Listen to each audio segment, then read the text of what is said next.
आज हम आपकी मुलाकात करवाने जा रहे हैं 1987 से इस पथ पर चल रहे प्रसिद्ध गायक श्री मुखीराम जी के साथ। मुखीराम जी, आपका बहुत बहुत स्वागत है। इससे पहले ये जानेंगे कि मुखीराम जी ने इस सफर को चुना क्यों, और उसके बाद प्रश्न आएगा कि इन्होंने उसको चुन करके पाया क्यों। क्योंकि हमने अक्सर देखा है कि बहुत सारे लोग ऐसे होते हैं जो सहयोग में आए, जो किसी कारण से नहीं आए, बस एक बहाना बना और वो आ गए और उस बहाने ने उनके पूरे जीवन को बदल दिया। तो मुखीराम जी, सबसे पहला प्रश्न ये है कि सहज योगा में आने का इत्तेफाक कैसे हुआ?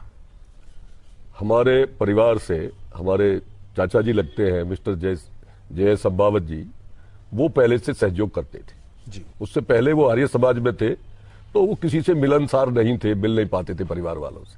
लेकिन जैसे ही वो सहयोग में आए, उन्होंने सहयोग प्राप्त किया, तो परिवार में सभी लोगों से वो मिलने लगे। उसी कड़ी में आपके पास में हम मिलने के लिए गए। उन्होंने कहा कि भाई आप लोग सहयोग प्रारंभ करिए, जितनी भी समस्याएं आपके परिवार की, आपके घर की, सब कल्याण हो जाएगा, आप सहयोग प्रारंभ करिए। और हम उनके यहाँ पर सेंटर लगता था हर रविवार को, जय संबावत जी के घर पर D92 नोएडा में। तो वहां पर गए तो पहले दिन जो आत्म साक्षात्कार की क्रिया कराई और हमने अनुभव किया, तो मुझसे जो छोटा वाला भाई था, वो समय पे बहुत बढ़िया खाता था, पीता था, मस्त रहता था। तुरंत उसी दिन आत्म साक्षात्कार प्राप्त होते के साथ ही उसकी सारी चीजें एकदम वहीं पे छूट गई। तो मुझको एक बहुत बड़ा बेनिफिट लगा कि भाई ये तो बहुत अच्छी और बहुत उत्तम पद्धति है परमात्मा को प्राप्त करने की। तो हम तुरंत जुड़ गए जी। ये बात है 1987 क्या उम्र रही होगी मुखीराम जी उस समय? मेरी 27 साल उम्र थी, 26वीं साल पूरी हो गई थी, 27वीं साल। तो उस उम्र में, और खास करके अगर हम बात करें 1987 में, तो मेरे ख्याल से ना तो इतना आधुनिकीकरण था देश में, ना इतना कुछ ज्यादा दौड़ भाग की जिंदगी थी। आज की तारीख में तो फिर भी लोग योगा की तरफ भागते हैं, उसको सुकून पाने की कोशिश करते हैं। अगर हम उस समय की जिंदगी देखें तो वैसी बहुत सुकून में थी। क्या कारण बन गया? एक तो ये बन गया कि आपके भाई साहब को आपने देखा, उससे पहले मेरे घर में 2 पीढ़ियों से तंत्र विद्या चलती थी जी। उस तंत्र विद्या ने मेरे घर को इस तरह से बर्बाद कर दिया था जी कि जिस समय मैं घर से निकला तो मेरे पिताजी की बहुत बड़ी जमीन जो थी वो कर्जा में चली गई, घर में से बीमारियां नहीं निकलती थी, और मेरे घर में रेगुलर तंत्र विद्या चलती थी, सर हलाते थे, भूत प्रेतों की पूजा होती थी। तो उससे दुख दिन प्रतिदिन मेरे घर में बढ़ रहा था और मेरा घर बिल्कुल डाउन चला गया था। गांव में कोई ये नहीं कहता था कि ये परिवार गांव में बसा रहेगा। अच्छा। उस समय पे हमको तलाश थी उस परमात्मा की, किसी भी तरह से परमात्मा हमारे इन कष्टों को दूर करे। सेहत के मामले में बिल्कुल तन मन धन कुछ भी हमारे पास नहीं था। तो रात दिन हम इन चीजों की इच्छा बनी रहती थी हमारी कि कहीं परमात्मा कोई ऐसी पद्धति हमको प्रदान करे कि जिससे कि हमारा उद्धार हो, जीवन का सफल बने। तो वो चीज हमें सहयोग में आकर के प्राप्त हुई। जब आप 1987 में आए तो क्या आपका विवाह हो चुका था? नहीं जी, मेरा विवाह बाद में हुआ है 94 में। मैं जानना चाहता हूं कि 87 साल की, जो भी आपकी 26-27 साल की उम्र रही होगी 1987 में, उस समय आपका व्यवसाय क्या था? आप क्या कर रहे थे? जीवन का क्या और रास्ते थे जिस पे आप चल रहे थे? उस समय पे तो एक तरह से हम ठेकेदारी लाइन में थे जी। हाँ, एक ठेकेदार के पास में हमने काम सीखा, इलेक्ट्रिक वर्क, ओवरहेड, इंटरनल, ये लाइन, उसका काम सीखा। और सीखने के बाद में हमने ठेकेदारी शुरू कर दी जी। तो पेटी पे पहले ठेकेदारी शुरू की, छोटे छोटे काम वर्क ऑर्डर के मिलने लगे नोएडा अथॉरिटी पर, तो ठेकेदारी हम शुरू कर चुके थे। और जैसे ही सहयोग में आए तो हमारा काम जो है एक तरह लाइन चढ़नी हमारी शुरू होगी और प्रोग्रेस हमारी होनी शुरू होगी। छोटा भाई एकदम बिल्कुल ठीक हो गया, रेगुलर ध्यान धारणा करने लगे। छोटा भाई, केवल हम 2 ही भाई उस समय नोएडा रहते थे। अच्छा। हाँ, परिवार पूरा हमारा साथ नहीं था, क्योंकि मेरा गांव बुलंदशहर में पड़ता था, गंगा के किनारे। अच्छा। जी दर्शकों, अभी थोड़ा सा एक बहुत अच्छा दिलचस्प मोड़ आएगा जो हमारे साथ आपकी मुखीराम जी की बातचीत चल रही है उसमें। इन्होंने बताया कि ये इलेक्ट्रिक का काम करते थे, इन्होंने किसी ठेकेदार के पास काम करा और बाद में खुद कॉन्ट्रैक्टर बन गए। लेकिन आपको शायद जान के हैरानी होगी कि मुखीराम जी वो शख्सियत हैं जो आज कम से कम 100 से भी अधिक देशों में जाकर के भारतीय संगीत, खास करके लोकगीत की जो परंपरा है हमारे उत्तर प्रदेश की, उसको भी बड़ी सुगमता से और बड़ी सुंदरता के साथ पूरी दुनिया में फैला रहे हैं। मुखीराम जी, अब हम आपके साथ जानना चाहते हैं, एक तो हमने इनके बारे में जान लिया कि इनके पारिवारिक जो समस्या थी वो थी तंत्र विद्या के कारण, और जब सहज में आए तो एक ड्रास्टिक चेंज इन्होंने देखा कि इनके भाई के अंदर परिवर्तन आया। वो जो नशे और व्यसन की आदत थी वो बिल्कुल छूट गई अचानक से, और जो तंत्र विद्या से छुटकारा पाना चाहते थे, जिसकी वजह से इनका परिवार खुशहाल नहीं था, उसके लिए भी इनको एक मार्ग मिल गया जिसपे आगे चल करके ये अपने जीवन को बेहतर बना सकते थे। तो अब आगे हम सिलसिला शुरू करते हैं। मुखीराम जी, आपने बात करी आत्म साक्षात्कार की, आत्म साक्षात्कार मिला, कितना समय लगा आपको उसमें उतर पाने के लिए? ध्यान धारणा हमने शुरू से प्रारंभ कर दी। बहुत एक भक्ति की भावना थी और परमात्मा की शक्ति जो हमको प्राप्त हो रही थी उससे हम आनंदित होने लगे थे जी। सुख और शांति जीवन में आने लगे थे। शरीर से मैं बहुत ज्यादा कमजोर था, मेरे शरीर में जान पड़ने लगी थी और एक सुकून की जिंदगी ऐसी आने लगी थी कि शायद परमात्मा की कृपा हमको मिल गई है, जिससे कि हमें काम हमको ठीक मिलने लगा, हमारा जो गुजारा अच्छा होने लगा और शांति बनने लगी परिवार में। तो वजन स्वास्थ्य हमारा ठीक होने लगा। उसके बाद में जो अच्छा पैसे की कमाई होने लगी, तो ये बढ़ती चली गई जैसे जैसे। तो वहां पर हमारे जो सेंटर पर मिस्टर जयेश अंबावत जी की बेटी वो भजन गाती थी जी, तो हम भी उसके पीछे बैठ करके कोरस कर लेते थे। अच्छा, मतलब आपने पारंपरिक कोई शिक्षा नहीं ली? कोई शिक्षा नहीं ली संगीत? हाँ, कहीं भी किसी भी तरह से। तो वो लड़की गाती थी, क्योंकि स्कूल में, प्राइमरी में और कॉलेज में, इंटर कॉलेज में जब कभी बाल सभाएं वगैरह होती थी हमारे समय में, तो वहां पे कोई गाना, कोई देशभक्ति का गाना, ऐसा कुछ हम गा लिया करते थे वहां। तो उसका शौक था। मतलब हाँ, वो कोई आपका प्रोफेशन वो करके नहीं है, उसमें कुछ भी हमारा कोई प्रोफेशन नहीं और कभी भी कोई स्टेज वगैरह का हमारा कोई लेना देना नहीं था जी। तो अंबावत जी की बेटी गाती थी, स्नेहा नाम है उस लड़की का, बबीता नाम लेते थे उस समय हम प्यार में। तो वो जैसे गाती थी, बहुत अच्छा गाती थी, तो हम उसके पीछे बैठ के कोरस कर लिया करते थे जी। तो जयेश अंबावत जी बोले, मुखीराम जी आप गा सकते हैं, आप कोशिश करिए। मनकी जी जैसे गा रही है बहन, ऐसे हम गा ले करेंगे पीछे से। तो बोले नहीं, आप गाने की इच्छा रखिए, अकेले गाइए और कुछ बजाने का शौक करिए। तो अंबावत जी खुद चिमटा बजाते थे, तो उन्होंने मुझे चिमटा पकड़ाने लगे कि आप भी इनके साथ साथ चिमटा बजाइए जी।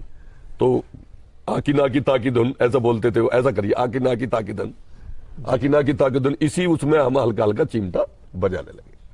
दर्शकों, कुंडलिनी जागृति की जो विशेषता है और कहते हैं जिसके आशीर्वाद हैं कि जब आपके अंदर की ये सुप्त अवस्था में रहती हुई शक्ति जागृत हो जाती है, तो बहुत सारे ऐसे गुण हैं जिसका हमें अपने बारे में पता ही नहीं होता कि हमारे अंदर वो शक्तियां परमात्मा ने निहित करी हुई हैं। जब ये शक्ति जागृत होती है तो एक वैज्ञानिक व्यक्ति कलाकार बन जाता है और एक कलाकार के अंदर छुपा हुआ विज्ञान बाहर निकल के आने लग जाता है। ये इस रहस्य को हम आगे और बढ़ाते हैं मुखीराम जी के साथ बातचीत में।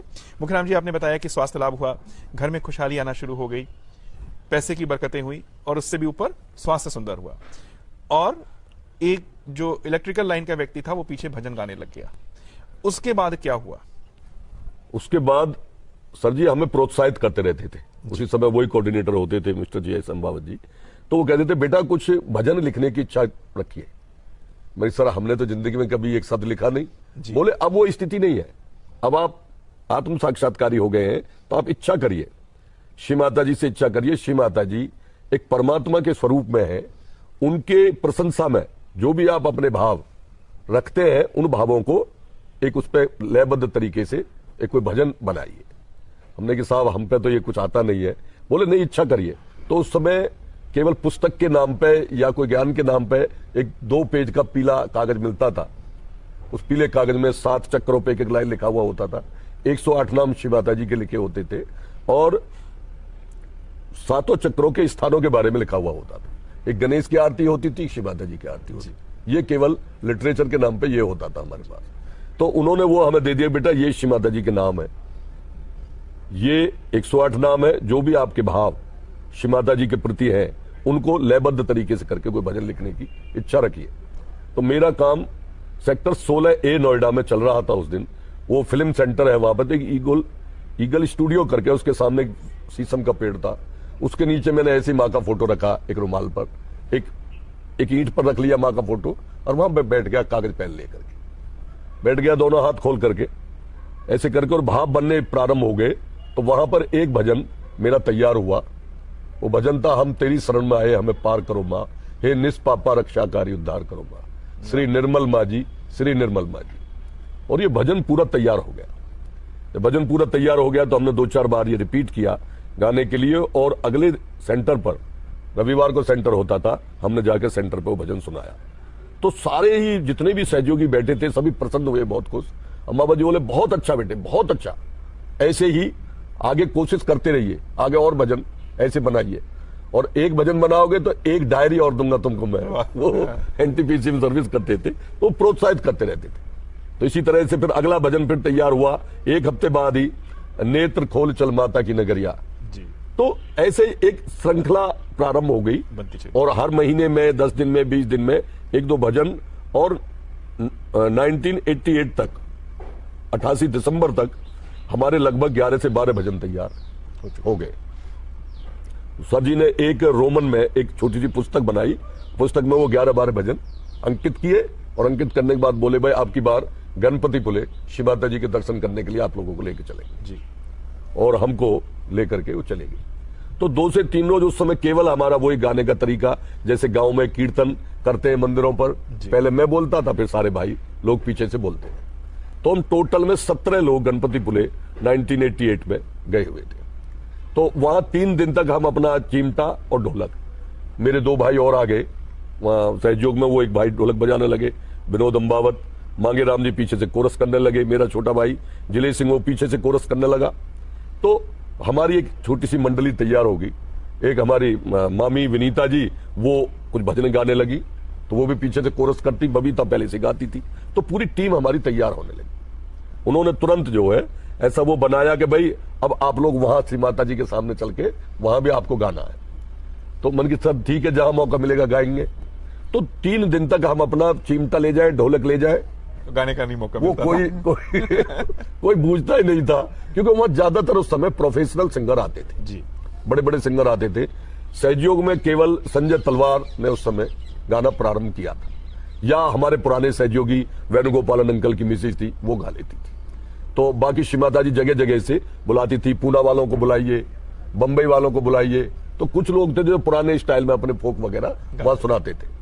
तो तीसरे दिन हमने कहा जी अब हम ढोलक चिमटा नहीं लेके जाया करेंगे, क्योंकि यहाँ जो है कोई बूझने वाला तो है नहीं।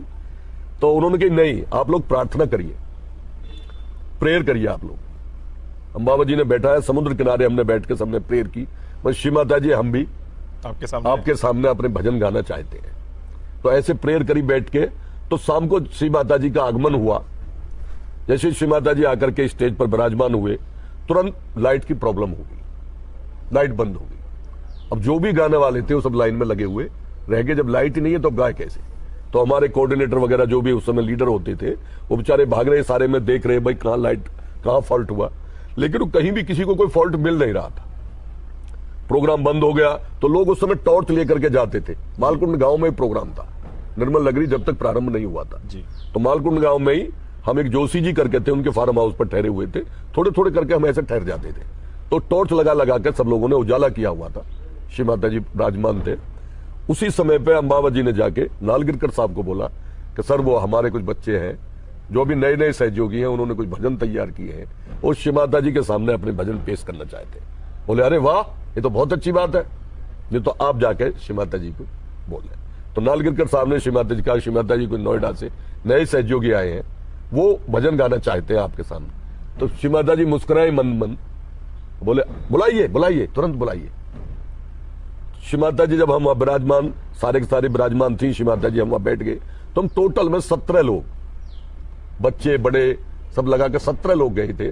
हम सबके सभी 17 के 17 लोग स्टेज पर जाके बैठ गए। श्री माता जी ने इशारा किया, हाँ बेटा इंतजार करेंगे लाइट का। श्री माता जी आप आशीर्वादित करें, बिना लाइट के ऐसे गाएंगे। तो पहले मैं बोलता था, फिर पीछे से सारे लोग फॉलो करते थे। तो जैसे ही प्रारंभ हुआ भजन, सबसे पहला भजन यही गाया, हम तेरी शरण में आए हमें पार करो माँ, हे निष्पापा रक्षाकारी उद्धार करो माँ, श्री निर्मल माँ जी, श्री निर्मल माँ जी। और जैसे जैसे भजन प्रारंभ हुआ, श्री माता जी के आंसू छलकने शुरू हो गए, आंसू बह रहे थे श्री माता जी के। और श्री माता जी अपने पर्स से ऐसे करके उठा भर के ऐसे पैसे निकालती और ऐसे करती हमारे ऊपर और ऐसा हमारे आगे डाल देती। लगातार जैसे ही भजन एक पूरा हुआ, तुरंत बिजली भी ठीक हो गई, लाइट भी आ गई, सब कुछ ठीक हो गया। फिर श्री माता जी ने जो भी गाने वाले थे उनको रोक दिया कि अब यही लोग गानेंगे। वाह। और गाना प्रारंभ लगातार वो चलता रहा। 6 से 7 बजे लगभग हमारे 1 से सवा घंटे तक प्रोग्राम चला। श्री माता जी की स्टेज सेंटर में थी, उसके चारों तरफ लोगों ने परिक्रमा करनी शुरू कर दी, डांस करते हुए। लगातार डांस रुका नहीं, लगातार डांस होता रहा। श्री माता जी बहुत प्रसन्न हुई। श्री माता जी के बिल्कुल एक नूर झलक रहा था माँ के चेहरे पर, और माँ ऐसी प्रसन्न थी जैसे अपने बच्चे का लालन पालन करके एक जो माँ प्रसन्न होती है उस तरह से प्रसन्न थी। प्रोग्राम पूरा हुआ, पूरा होने के बाद हमने जो भी वो पैसे इकट्ठे हुए थे, फिर सब लोगों ने पैसे डालने शुरू कर दिए, जैसे बाद में कव्वालों के साथ होता था। हमने सारा पैसा वो इकट्ठा करके मां के चरणों में, तो श्री माता जी आपने बहुत कुछ दे रखा है, गुजारे में कोई घाटा नहीं है, सब कुछ आपका दिया हुआ है, इस पैसे की आवश्यकता नहीं, केवल आपका आशीर्वाद चाहिए। तो श्री माता जी ने कहा कि नहीं बेटा, ये मैं आपको पैसा नहीं दे रही, मैंने अपने बच्चों की नजर उतारी है, तो आप लोग ये रखिए। मन श्री माता जी इसकी कोई वो नहीं है आवश्यकता। बोली बेटा आप लोग सहयोग के प्रचार प्रसार का कार्य करिए, अपने सेंटर पर जाकर के तबला खरीदिए, हारमोनियम खरीदिए, माइक सिस्टम खरीदिए। ये सारी चीज सेंटरों पर होती नहीं थी, हमारे पास तो कुछ था ही नहीं, केवल हमारा मेन सेंटर उस समय दिल्ली होता था, बाकी छोटे सेंटर हम अपने घरों में कर लेते थे, इस तरह से जो D92। तो वो सारी चीजें तो हमारे मिस्टर अम्बावत जी से छोटे चाचा धर्मपाल सिंह, वो भी हमारे साथ थे, उन्होंने कहा कि भाई श्री माता जी से प्रार्थना है, श्री माता जी हम चाहते हैं कि हमारे पूरे नोएडा क्षेत्र को आप पवित्र करें और अब की बार में आप नोएडा में आकर दर्शन दें। तो श्री माता जी मुस्कुराए, मुस्कुरा करके बोले हाँ भाई नालगिरकर साहब लिखिए, अब की बार में अगर हम दिल्ली जाते हैं तो नोएडा का भी प्रोग्राम होगा। तो उसी समय हमें पब्लिक प्रोग्राम अगले साल के लिए वो मिल गया। तो ये कृपा रही श्री मां की कि श्री माता जी ने हमको बुलाया और हमसे वो कार्य करा लिया। ये रहा। दर्शकों, एक इलेक्ट्रिकल लाइन से निकला हुआ व्यक्ति अचानक ही संगीत के क्षेत्र में उतर गया। क्या अनुकंपा रही, क्या कृपा रही, ये तो हर व्यक्ति का अपना एक सोचने का तरीका होता है।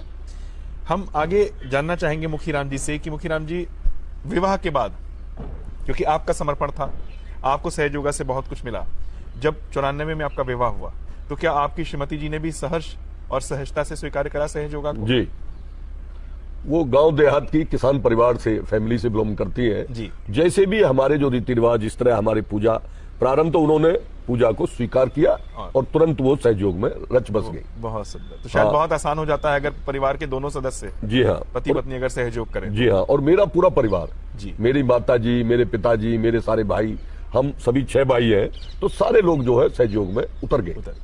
और जो घर की जो पुरानी हमारी जो समस्याएं थी, जो भी पुराना जो तंत्र होता, सब उठा करके हमने गंगा जी में डाल दिया, तिलांजलि दे दी उसको। हाँ, तो टोटल उठा के गंगा जी में डाल दिया। नमस्कार, आगे से हमें कुछ भी इस तरह की तंत्र विद्या घर में नहीं होने देनी है। उसके बाद आपकी इलेक्ट्रिकल लाइन का क्या हुआ? इलेक्ट्रिक लाइन में मुझको प्रोग्रेस मिली, बहुत सुंदर, काफी प्रोग्रेस मिली, लेकिन जो ठेकेदारी का जो काम था जी, वो थोड़ी सी उसमें बहुत ज्यादा कमियां थी जी। तो मेरा मन जो उससे उबने लगा, मन किसी भी तरह से इस दलदल से बाहर निकला जाए। काम ऐसा था ठेकेदारी लाइन का कि जिसमें अलग तरह का उनका माहौल था, पीना खाना ये वो मैं कर नहीं पाता था, तो मैं अदर लोगों से कंपटीशन में थोड़ा सा पीछे रह जाता था जी। तो मेरा दिल हट गया उससे कि मैं नहीं चाहता कि भाई ये ठेकेदारी लाइन में मैं ज्यादा समय तक रहूं। और मैंने पहला टूर, मुझको इससे पहले का एक वाकया मां के चमत्कार का रह गया जी। जब श्री माता जी ने 90 में ये घोषित किया कि मैं दिल्ली आ रही हूं और दिल्ली के साथ में नोएडा का भी प्रोग्राम रहेगा, पब्लिक प्रोग्राम जी, तो हमें बड़ी प्रसन्नता मिली, वो मांगी मुराद मिलने वाली बात वो मिल गई। तो हमने उनसे कहा, दिल्ली वालों से जो वही प्रोग्रामों को सेट करते थे, उस समय हमारे तलवार साहब थे, डॉक्टर निगम साहब भी जिम्मेदारी ले चुके थे, कि जी हमको जो दिन मिले वो इतवार का रविवार का दिन दे दीजिए हमारे पब्लिक प्रोग्राम, क्योंकि हमारे पास में कोई अच्छी जगह नहीं थी। रविवार को दिल्ली पब्लिक स्कूल हमारे सेक्टर 30 में पढ़ता था, वहां पे एक अच्छी स्टेज और जगह मिल रही थी हमको, तो वो उपयुक्त था कि भाई संडे को छुट्टी रहती है, रविवार को तभी वो मिल सकता था जी। तो हमारी एक आंटी है रंजना वर्मा, वो भी उस समय सहयोग में आ गई थी, तो उनके माध्यम से हमें वो स्कूल मिल रहा था जी। तो अब उन्होंने कहा कि भाई रविवार का दिन आपको नहीं मिल सकता, शनिवार का दिन ही आपको मिलेगा। अब हम बैठ करके प्रार्थना किया करें, मन शनिवार का दिन अगर हमको मिला तो कोई भी उपयुक्त जगह हमें नहीं मिल पाएगी, और कैसे स्टेज लगेगी, कैसे टेंट वगैरह हम कुछ नहीं कर पाएंगे। बड़ा एरिया, तो हम ये कहते हैं उनसे धीमे धीमे से, मन की जी सर 2 प्रोग्राम मिल सकते हैं नोएडा के लिए। अरे नहीं भाई, एक प्रोग्राम भी बहुत मुश्किल लग रहा है, ये नहीं हो सकता। तो फिर हम बैठ करके ध्यान करते हैं, श्री माता जी आप हमारी हालत को आप स्वयं जानती हैं, आप अंतर्यामी हैं, आप सब कुछ जानती हैं, कृपा करके इसको करा लें, हमारे पास में इससे उपयुक्त जगह और कोई नहीं है। और वो सेंटर में पड़ती थी जगह, नोएडा के चारों तरफ से आबादी थी। तो कुछ ही समय बाद में जब हमने प्रेयर प्रारंभ की, हम सामूहिकता में बैठ के प्रार्थना करते थे, तो उसके ठीक 1 हफ्ते बाद रात को 2 बजे तलवार साहब का फोन आया, अरे वो अम्बावत जी रविवार का दिन ही मिला है आपको नोएडा वालों को, और आपने हमारी बात सीमाता जी तक पहुंचा दी। तो अम्बावत जी बोले कि सर हमारी बात तो डायरेक्ट सीमा से ही होती है, जबकि उस समय तक कोई फोन वगैरह अवेलेबल नहीं होते थे और कोई भी ये नहीं बताता था और ना ही कोई पूछता था कि सीमाता जी कहां विराजमान है, क्योंकि हमारा जो संचार का जो कार्य था वो नहीं होता था। उस समय कुछ भी जानकारी नहीं होती थी और सब चुपके कोई भी बूझता ही नहीं था, कोई बात इस पर कर नहीं सकते थे। तो उसके बाद में जिस दिन सीमाता जी का आगमन हुआ तो सीमाता जी को लखनऊ भी जाना था। जो लखनऊ से सीमाता जी लौट रहे थे तो लेट हो गए, प्लेन लेट हो गया। 6:45 का हमारे प्रोग्राम का समय था और सीमाता जी 9:15 बजे 8:45 पे सीमाता जी आए। लेकिन उस समय भी 3 से 4 हजार लोग वहां पर ठहरे हुए थे, पूरी जय जयकार हो रही थी, भजन गाए जा रहे थे। 7 बजे अम्बावत जी बोले भाई स्टेज पर कोई भी आदमी अब जूता चप्पल पहन करके ना जाए, क्योंकि सीमाता जी का आगमन का समय हो गया है 6:45 के बाद ही।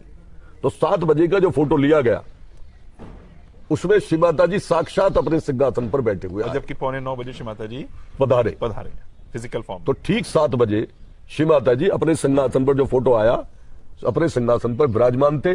उनके बीच में नीचे धरती पर वहीं पर तलवार साहब का फोटो आया, वो बैठे हुए थे। एक हमारी चाचा जी की बड़ी बेटी है संगीता अम्बावत, वो साइड में खड़ी हुई थी।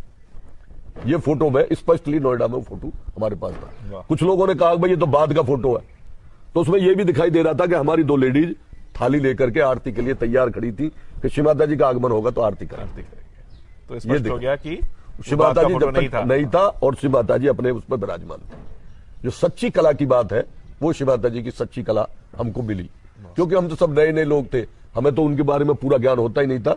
तो ये हमारे विश्वास को दृढ़ करने के लिए सीमाता जी ने ये चमत्कार किए। जैसे ही सीमाता जी पधारे तो चारों तरफ जय जयकार की गूंज उठी। तो सीमाता जी बैठ गए, फिर भजन होते रहे। सीमाता जी फिर बैठ करके सीमाता जी के आंसू झड़ते रहे।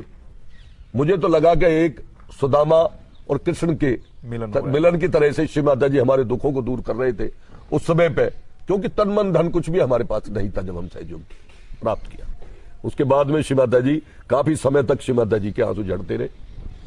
फिर शांत हुए सीमाता जी, भजन पूरे होके सीमाता जी बैठ गए। सीमाता जी ने सबसे पहले कहा कि मेरे बच्चों ने बहुत ज्यादा मेहनत की है, प्रचार प्रसार का बहुत अच्छा कार्य किया है, बहुत लोगों तक इन्होंने सहयोग के प्रचार प्रसार को पहुंचाया है, हैंडबिल बांटे हैं।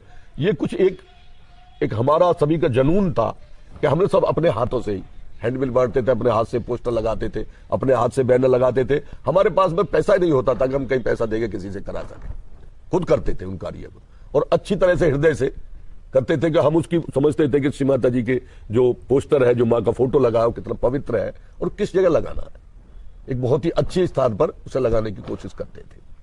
तो सीमाता जी प्रसन्न हुए। सीमाता जी ने कहा कि मेरे बच्चों ने इतना कार्य किया है, आज दिल खोल करके मैं अपने बच्चों के साथ बात नहीं कर पाऊंगी, काफी लेट हो गए हैं।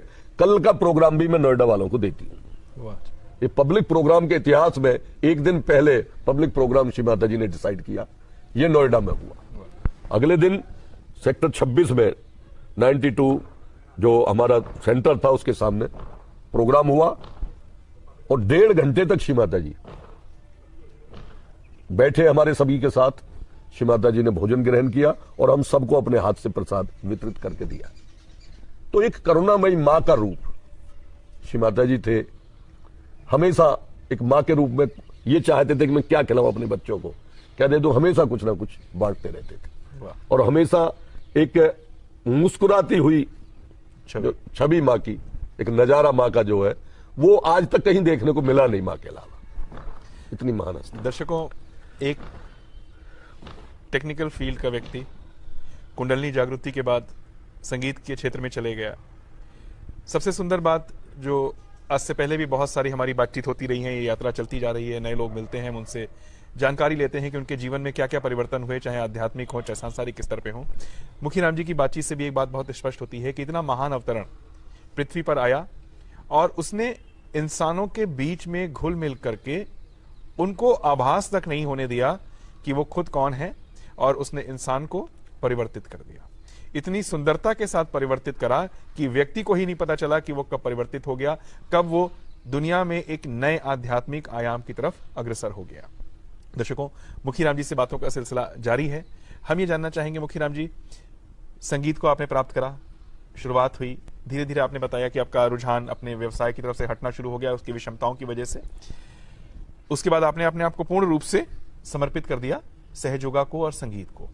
तो आगे चल करके जैसे जैसे ये यात्रा बढ़ी, क्या संगीत ही आपका मुख्य धारा बन गई और सहयोगा का प्रचार प्रसार? किस तरीके से आपने अपने जीवन को परिवर्तित होते हुए देखा, एक सांसारिक चीजों के साथ जुड़ाव और उसके बाद एक आध्यात्मिक जीवन की शुरुआत? 1992 में 1992 में श्री माता जी का आदेश हुआ।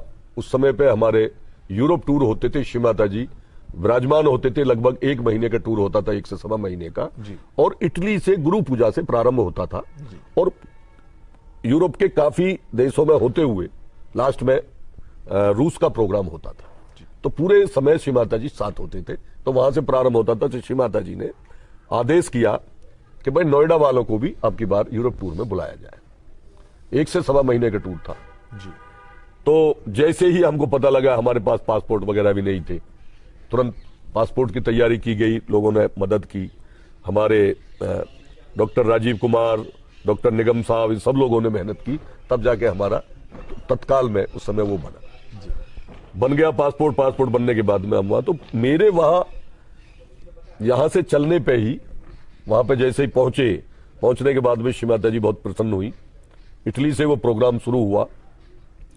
श्री माता जी ने हमारे वहां पहुंचने से पहले एक दिन मार्केट में गई और मार्केट में जाने के बाद में जो उनके साथ में थे लोग, उनसे बोला कि भाई कुछ सूट खरीदने हैं गरम।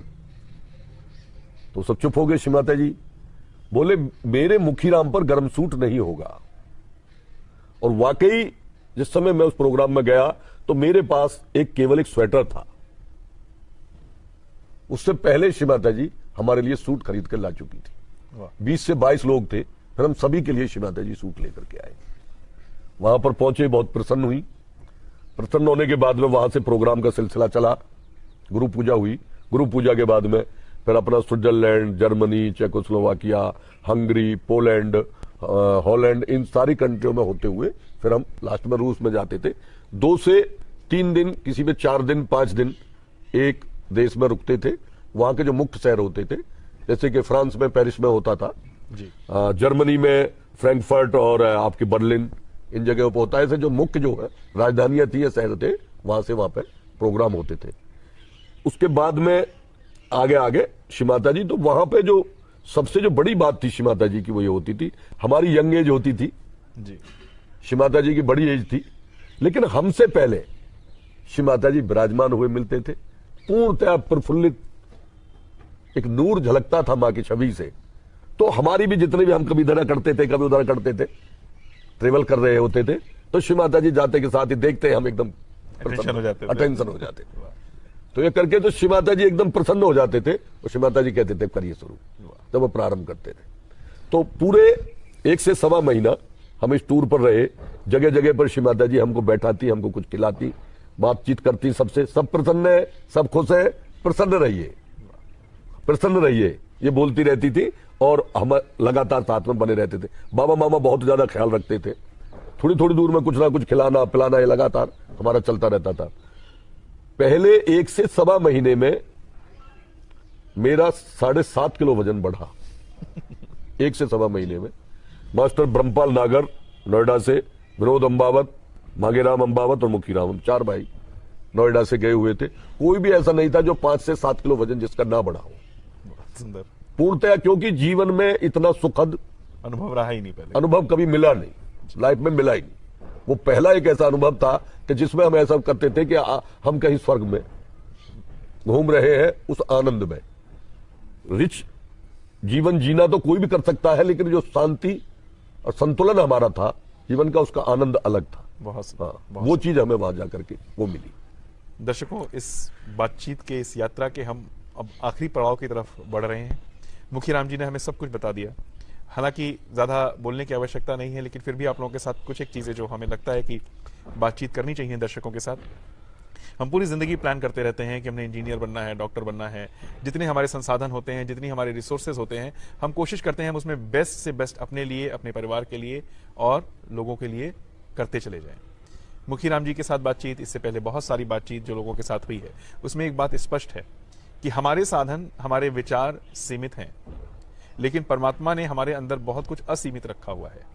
यदि एक बार हमारा संबंध उस परमात्मा के साथ जुड़ जाए, जो कि आज सहज योगा के माध्यम से 150 से भी ज्यादा देशों में संभव हो पा रहा है, तो शायद जिस प्रकार मुखीराम जी ने अपने एक जीवन को क्रांतिकारी परिवर्तन के रूप में देखा है, एक इलेक्ट्रिकल इंजीनियरिंग करने वाला व्यक्ति या इंजीनियरिंग भी ना करने वाला व्यक्ति जिसने सिर्फ इलेक्ट्रिकल का काम सीखा हो, उसने जिंदगी में यही सोचा होगा कि शायद मैं दिल्ली में एस्टैब्लिश करूंगा या हिंदुस्तान के 2-4 शहरों में घूमूंगा फिरूंगा, अपने अपनी पहचान बनाऊंगा। लेकिन आप देखिए, जैसे ही वो शक्ति अंदर जागृत हुई, उसने नोएडा के एक गांव के रहने वाले व्यक्ति की पहचान पूरी दुनिया में उस क्षेत्र में स्थापित कर दी जिसकी उन्होंने कभी कल्पना ही नहीं करी थी। आज हम दौड़ते हैं, परेशान होते हैं, हर चीज के लिए सोचते हैं रात दिन कि हमने ये करना है बच्चों के लिए, अपने लिए। लेकिन अगर हम सिर्फ एक काम कर लें कि हम उस खुदा से जुड़ जाएं, उस परमात्मा से जुड़ जाएं, तो शायद बहुत कुछ उसने हमारे लिए निहित करा हुआ है।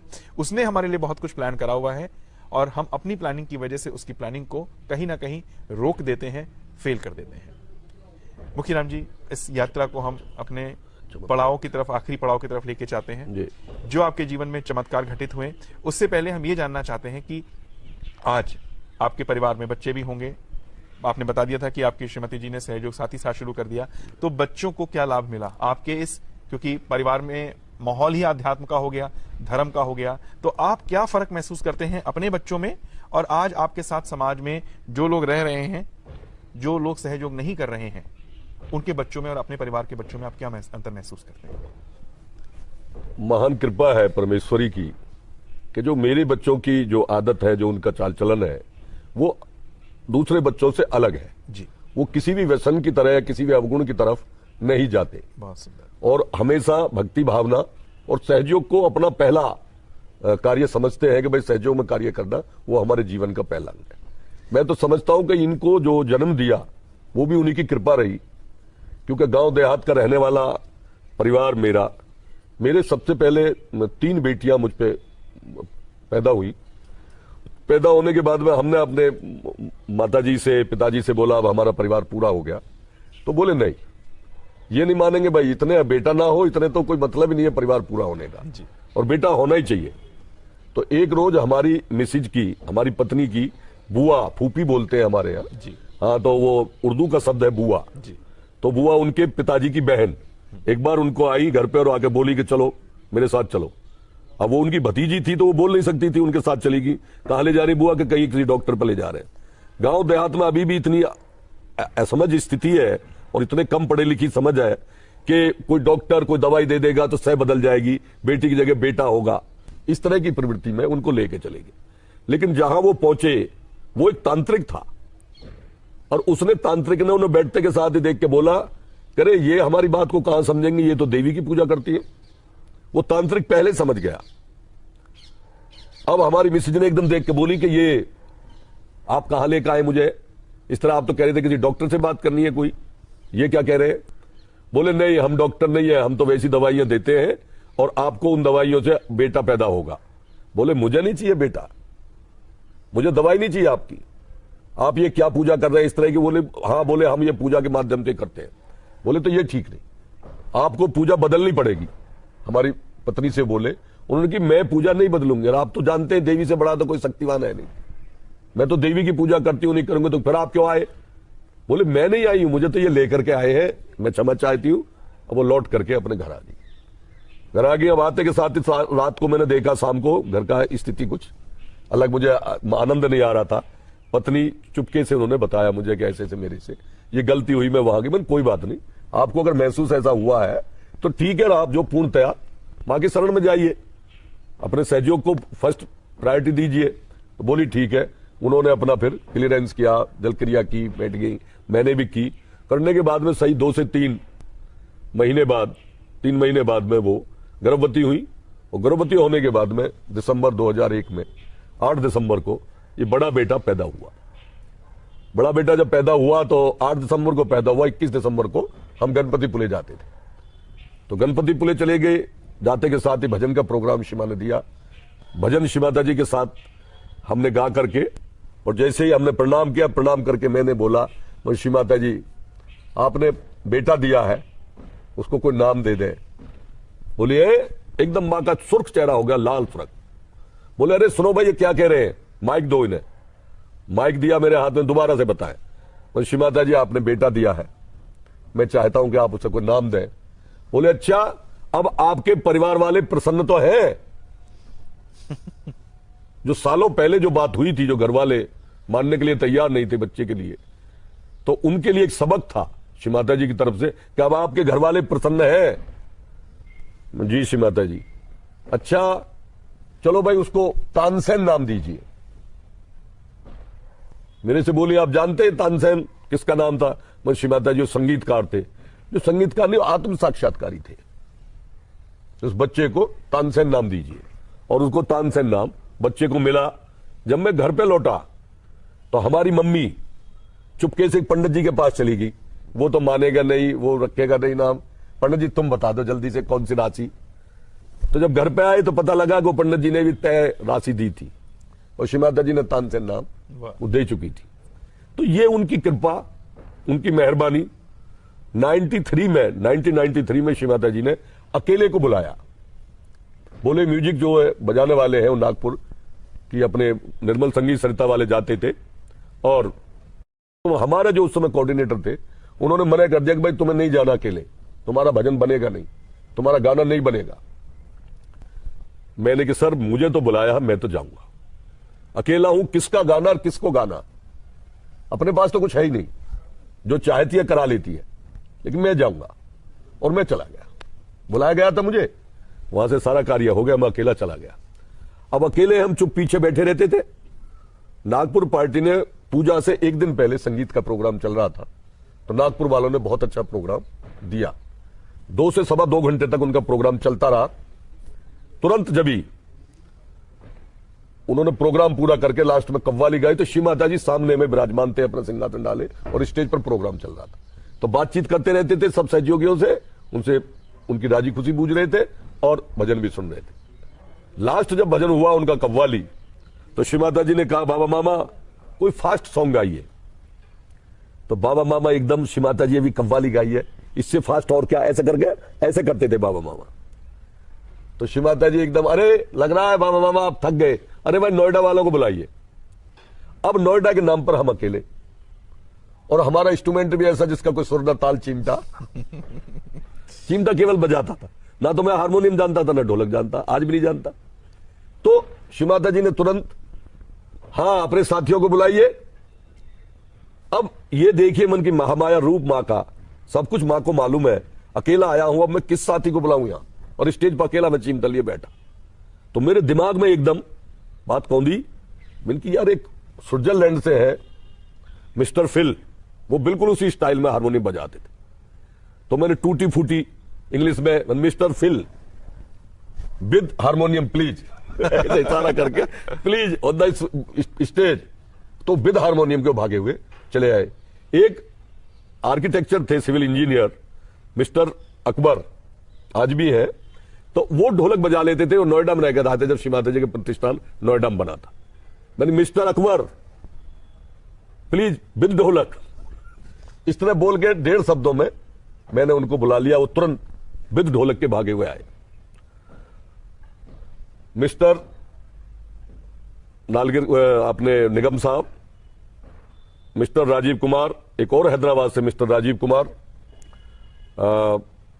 एक वोल्फगैंग, ये ऑस्ट्रिया से थे, एक आपके एक मिस्टर हनीफ, वो भी ऑस्ट्रिया से थे। इस तरह करके इंटरनेशनल 7 से 8 कोरस करने वाले सीनियर सहयोगी मेरे साथ थे। 45 मिनट नॉन स्टॉप प्रोग्राम चला, अकेला। और मेरा इस तरह का अनुभव रहा, कभी कभी ऐसा होता था कि मेरे मुंह से अंदर से बोल नहीं निकल रहा था, लेकिन जो माइक था वो बज रहा था लगातार, वो कार्य वो करा देती थी। अकेला मुझे पूरे टूर में महसूस नहीं हुआ कि मैं अकेला हूं। जब बनती थी मेरी इंटरनेशनल टीम बनती थी। वाह। दर्शकों, ये थी हमारी मुलाकात, ये थे मुखीराम जी के अनुभव जो हमने बहुत सीमित समय में बांध करके समय की मर्यादा को ध्यान में रखते हुए आपके सामने प्रस्तुत करे हैं। वैसे तो मुखीराम जी के साथ बहुत सारे ऐसे अनुभव चमत्कार हैं जो हम आने वाले एपिसोड्स में आपको दिखाएंगे, आपके साथ बातचीत करेंगे कि कैसे इन्होंने श्री माता जी को और उनके उस स्वरूप को, उनके उस रूप को देखा और अपने जीवन में स्वीकार करा। आज जो हमारी बातचीत का सिलसिला था उसका मुख्य उद्देश्य ये था कि हम किस प्रकार एक आध्यात्मिक जीवन को, एक सुखद और चिंता मुक्त जीवन को प्राप्त कर सकते हैं सिर्फ और सिर्फ एक कार्य से, वो है आपका कुंडलिनी जागरण। मुखीराम जी, आपने दर्शकों के लिए, सहज योगा के लिए इतना समय निकाला, हम आपको हृदय से आभार व्यक्त करते हैं।